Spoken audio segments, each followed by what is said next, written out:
సచివాలయ వ్యవస్థ వచ్చిన తర్వాత అక్కడ ఉన్న సర్పంచ్లు వార్డు మెంబర్లు ఏం చేస్తున్నారు? అంటే ఒకటండి, సర్పంచులు ఎంపీటీసీలు అనేది వేరు. ఆ సర్పంచులు అనేది ఏంటంటే ఆ గ్రామ అభివృద్ధి కోసం వాలంటీర్లు ఏం చేయలేరు కదా. గ్రామ డెవలప్మెంట్ కోసం ఒక కాలువ కావాలి, వాలంటీర్ ఏం చేయగలరు? ఒక సచివాలయం ఎంప్లాయ్ ఉన్నాడు, సచివాలయ ఎంప్లాయ్ ఒక సీసీ రోడ్డు ఏర్పాటు చేయాలి, ఆయన ఏం చేయలేడు కదా.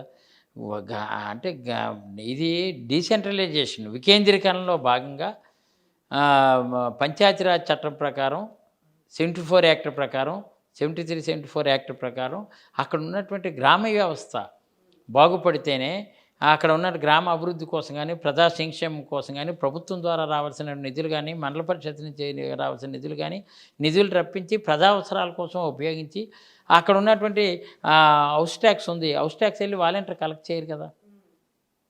హౌస్ ట్యాక్స్లు వాలంటీర్లు కలెక్ట్ చేయరు. వాలంటీర్లు ఏం చేస్తున్నారు? అదే చెప్తున్నా. అందుకని ఈ వ్యవస్థ వేరు, ఆ వ్యవస్థ వేరు. సో వాళ్ళ డ్యూటీస్ వేరు, వీళ్ళ డ్యూటీస్ వేరు. వాలంటీర్ ఏం చేస్తారంటే రియల్ ఎలిజిబుల్ పర్సన్, ప్రభుత్వం పార్షియాలిటీ లేకున్నా పారదర్శకతో ఓటు వేశారా లేదా అని అనుకున్నా, ప్రభుత్వం ఏవైతే వెల్ఫేర్ స్కీమ్స్ పెట్టారో, వెల్ఫేర్ స్కీమ్స్ కానీ లేదు నాన్ డీబీటీ కూడా, non DBT direct benefit transfer కింద కాక నాన్ డీబీటీ అంటే పెన్షన్ ఇస్తున్నారు 3000, అది ఇలాంటివన్నీ నేరుగా ప్రజల చెంతకి చేర్చడం service motive. So volunteer is not a government employee, is only one type of nothing but service మోటివ్తో ఉన్నటువంటి సేవకుడు, దట్స్ కాల్డ్ వాలంటీర్. అంచేత ఆ వాలంటీర్ ఓన్లీ ప్రభుత్వ సంక్షేమ ఫలాలన్నీ కూడా నేరుగా ప్రజలకు అందించడంలోనే ప్రజాప్రతినిధి అయితే పార్షియాలిటీ చూపిస్తాడని వాలంటీర్ వ్యవస్థను తీసుకొచ్చారు. జన్మభూమి కమిటీలాగా తాంబూలాలు ఇస్తే పనులు చేయడం కాదు, వీళ్ళకి ఏ తాంబూలాలు ఎక్కర్లేదు. మీరు చూడండి 157,000 వాలంటీర్లు స్టేట్ వైడ్గా ఉన్నారు. ఏ వాలంటీర్ జీతాలు కోట్లలో వెళ్ళిపోతుందనే 5,000 ఒక్కరికి లెక్కేస్తున్నారు. 157,000 మందికి 5,000 వేయాలి, మళ్ళీ వాళ్ళకి నెలకి వేయాలి, వాళ్ళ సంవత్సరానికి ఎంత అవుతుంది బడ్జెట్ లో? మీకు 5,000 అనేది అదే. కానీ ప్రజాప్రతినిధుల ద్వారా కానీ లేదంటే మనం ఇంకొకరి ద్వారా కానీ ఇచ్చినట్లయితే డెఫినెట్గా మిస్యూజ్ అవుతుంది. ఒక 10% అని మిస్యూజ్ అవుద్ది. ఈవేళ 2,57,000 కోట్లు సంక్షేమానికి ఖర్చు పెట్టారు. సంవత్సరానికి 70,000 కోట్లు ఖర్చు పెట్టారు అనుకుందాం. 70,000 కోట్లు ఖర్చు పెట్టారు జగన్మోహన్ రెడ్డి. దానిలో 10% 70,000 కోట్లు అంటే ఎంత? 7,000 కోట్లు. ఈరోజు వాలంటీర్ వ్యవస్థకు అంతటి ఖర్చు పెట్టింది 7,000 కోట్లు లేదే. ఈరోజు 150,000 చూడండి, 5,000 చొప్పునే 150,000 మందికి. కానీ అది 7,000 కోట్ల అంత ఈ 5 సంవత్సరాలు కలిపితే 7,000 కోట్లు ఉండదు చెప్తున్నాను. అంటే ఒక ఆయనకి నిరుపయోగంగా ఖాళీగా ఉన్నటువంటి వ్యక్తికి సేవా తత్పరత ఉన్నటువంటి వ్యక్తి ఎవరనేది ఐడెంటిఫై చేసి, సేవా దృక్పథంతో ఉన్నటువంటి వ్యక్తిని ఐడెంటిఫై చేసి ఒక పని కల్పించారు. ఏ మనిషికని పని లేకపోతే పని ఎప్పుడైనా ఒకటి, పని లేదు మనీ లేదు అనుకుంటే ఆయన బెకార్ అయిపోతాడు. పని లేదు మనీ లేదు. కానీ అలాంటి వాళ్ళకి ఏదో పని కల్పించి సేవా తత్పరత ముందుకెళ్ళడం వల్ల కొంతమంది ఈరోజు ఎంతో ధైర్యంగా నేను వాలంటీర్ అనే గౌరవంగా ఆ 200 ఇళ్ళకి ప్రతినిధిగా ఉండడం వల్ల ఆయనకు ఒక గౌరవాన్ని కల్పించినటువంటి వ్యక్తి జగన్మోహన్ రెడ్డి. అంటే వాలంటీర్ వ్యవస్థ బీటెక్లు చేసి 5,000 జీతం చేస్తున్నారు. మేము 5 బీటెక్లు చేసిన వాళ్ళు రమ్మలేదే. 10th class minimum qualification 10th class పెట్టాం. ఎందుకంటే ఒక పని ఒక వర్క్ ఎట్లా చేయాలి, మీరు అన్నారు ఇందాక రామోజీరావు దగ్గర పనిచేసినటువంటి వాళ్ళు చాలా జాగ్రత్తగా ఉంటారని. ఎందుకంటే మనిషిలో ఉన్నటువంటి సారాన్ని, మనిషిలో ఉన్నటువంటి రసాన్ని, మనిషిలో ఉన్నటువంటి సారాంశాన్ని ఆయన పిండేసి ఎలాగ ఉపయోగించుకోవాలో రామోజీరావుకి తెలుసు. అంచేత రామోజీరావు సంవత్సరాలు పనిచేసినవాడు బయటకు వచ్చి ఈజీగా బ్రతకగలడు. అట్లా అలాగే ఏంటంటే రియల్గా అందుకే మీరే ఉదాహరణ, నేను ఉదాహరణ. అంతే కష్టపడే నేచరు. అలాగేంటంటే ఒక పని అప్పచెప్పి వాలంటీర్ వ్యవస్థ ద్వారా ఈ పనులు అప్పచెప్పినటువంటి వాళ్ళకి ఒక ఖాళీగా ఉండకుండా ఒక పని కల్పించారు. సచివాలయ వ్యవస్థ ఉంది. 2,50,000 వాలంటీర్లు, 1,50,000 సచివాలయ ఎంప్లాయీస్. సచివాలయ ఎంప్లాయీస్ ఏంటంటే ఈ వెల్ఫేర్ స్కీమ్స్ అన్నీ కూడా మళ్ళీ వీళ్ళు ఎక్కడైనా వీళ్ళు నేరుగా అందించడం కాదు, వీళ్ళు క్వాలిఫైడ్, వీళ్ళు ఎలిజిబుల్ పర్సన్స్ అనేది సచివాలయం ద్వారా గవర్నమెంట్ పంపించే కార్యక్రమం. ఒక్క సచివాలయంలో ఎక్కడైనా గ్రామస్థాయి ఏదైనా గొడవైనా ఒక పోలీసు ఉంటారు, హెల్త్ బాగోకపోతే ఒక ఏఎన్ఎం ఉంటారు. అలాగే సచివాలయ ఎంప్లాయీస్ 10 మంది ఉన్నారు. ఎంప్లాయ్మెంట్ స్వతంత్రం వచ్చిన తర్వాత 1,57,000 ఎంప్లాయ్మెంట్ని ఒకేసారి రిక్రూట్ చేసి without allegation, without corruption, without recommendation ఎవరు మెరిట్ ఎవరు వస్తుందో వాళ్ళు అపాయింట్ చేసింది ఆంధ్రప్రదేశ్ గవర్నమెంట్ ఒకటే. ఏంటి వాలంటీర్లుగా?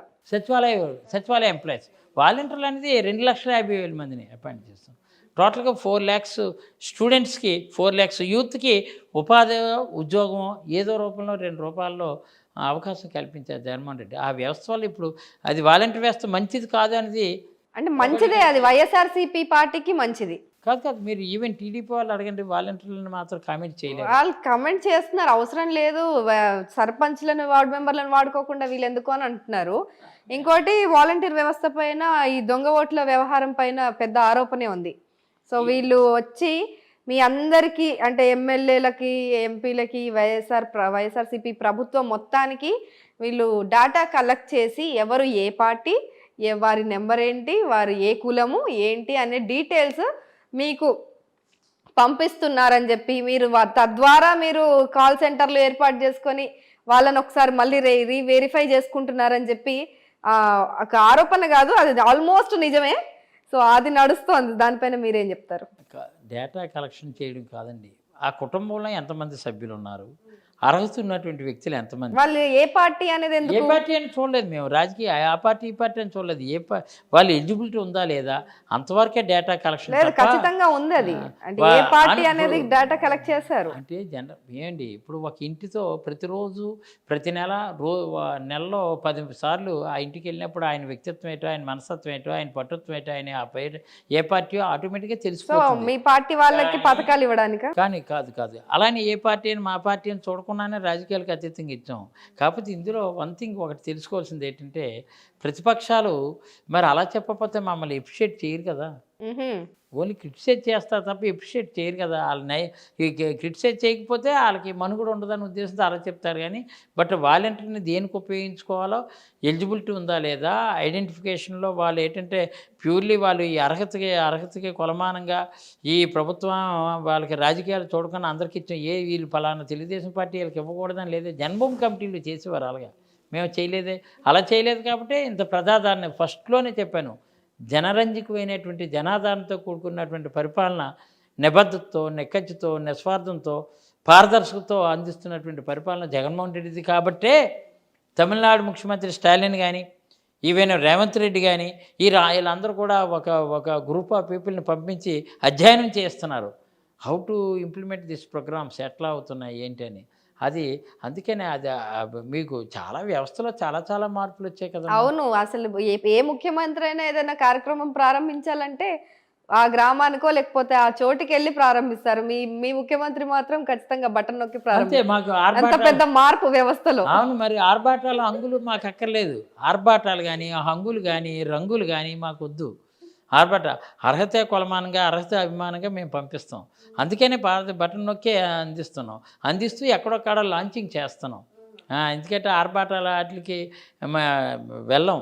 మొన్న మీ పక్క నియోజకవర్గం పాయకరావుపేట నియోజకవర్గం అనిత గారు ఉన్నారు కదా, వంగలపూడి అనిత గారు, ఆవిడతో మాట్లాడినప్పుడు ఆవిడ అంటున్నారు పైన నొక్కే బటన్ ఒకటి ఉంటుంది, కింద నొక్కే బటన్ ఒకటి ఉంటుంది అంటే ఒకటేసారి నొక్కుతారంట అవి రెండు. నిజమా? అంటే కింద నొక్కడం అంటే కింద నొక్కేసే బటను. అయితే వాళ్ళ ఇప్పుడు అనిత అనే ఆవిడ ఏంటంటే టీడీపీలో పెద్ద అనిత. ఎందుకంటే నేను వ్యక్తిగతంగా చెప్పడం, పైన నొక్కే బటన్ ఒకటంటే పైన నొక్కే బటను ప్రజలకు వెళ్తుంది. ఆవిడ అన్నట్టు కింద నొక్కే బటన్ అనేది ఏంటంటే ప్రతిపక్షాలు అలా కిందకి పోతాయి.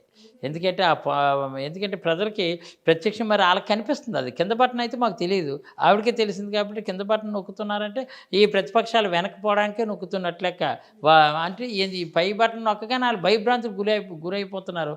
మమ్మల్ని ఎలా తొక్కేస్తున్నారు, మమ్మల్ని ఎలా నొక్కేస్తున్నారు అని అనుకుంటుందేమో. అంచేత ఆవిడ తెలుసు కాబట్టి ఆ కింద బటను తెలుగుదేశం వాళ్ళకి తెలుసు కాబట్టి వాళ్ళు అలా కిందకే పోవడం తప్ప పైకి రాలేరనడంలో ఆ సత్యమే అది ఆ మాట.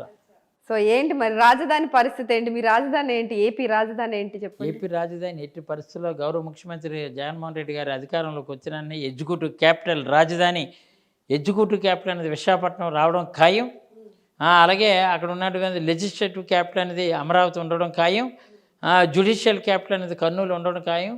ఏదేమైనా ఎగ్జిక్యూటివ్ క్యాపిటలే రియల్ క్యాపిటల్ కాబట్టి విశాఖపట్నం నుంచే పరిపాలన కొనసాగడంలో ఎటువంటి సందేహం లేదు. మొత్తానికి 5 సంవత్సరాలు క్యాపిటల్ లేకుండా ఎలా తీసేశారు కదా సార్. ఎందుకు లేదు క్యాపిటల్ ఇంతవరకు కూడా ఆ రోజు చంద్రబాబు నాయుడు ఏది అలా అమరావతిని పెట్టి అక్కడి నుంచే కదా నడిపిస్తున్నాం. మేము అమరావతిని క్యాపిటల్గా తీసి లేదు కదా, లెజిస్లేటివ్ క్యాపిటల్ మరి అమరావతి రైతుల దగ్గర నుంచి అన్ని వేల ఎకరాలు సేకరించారు గత ప్రభుత్వం. సో వాళ్ళు అన్ని వేల ఎకరాలు సేకరించి స్మార్ట్ సిటీ చేస్తాం, అది చేస్తాం, ఇది చేస్తాం అని వాళ్ళ ఆశలు కల్పించారు. పోనీ ఈ ప్రభుత్వం వచ్చైనా నిర్వాసితులకు ఏదన్నా భరోసా ఇస్తుంది, వాళ్ళ భూములు వాళ్ళకి అప్పజెప్పేస్తుందా ఏంటి అనేసి అంటే అది కూడా లేదు. సో ఏం చేస్తుంది అన్ని వేల ఎకరాలు? ఇక్కడ ఒక మాట చెప్తానండి, అమరావతి అనేది ఏ ఒక్క రైతుకి కూడా అన్యాయం జరగకుండా అమరావతికి మీకు సంవత్సరానికి ఎంతైతే ఎకరాకి ఇస్తానన్నామో, అమరావతి రైతులకి ఎంతైతే అక్కడ ఉన్నటువంటి పెన్షన్ కూడా ఎక్స్ట్రా ఇస్తాను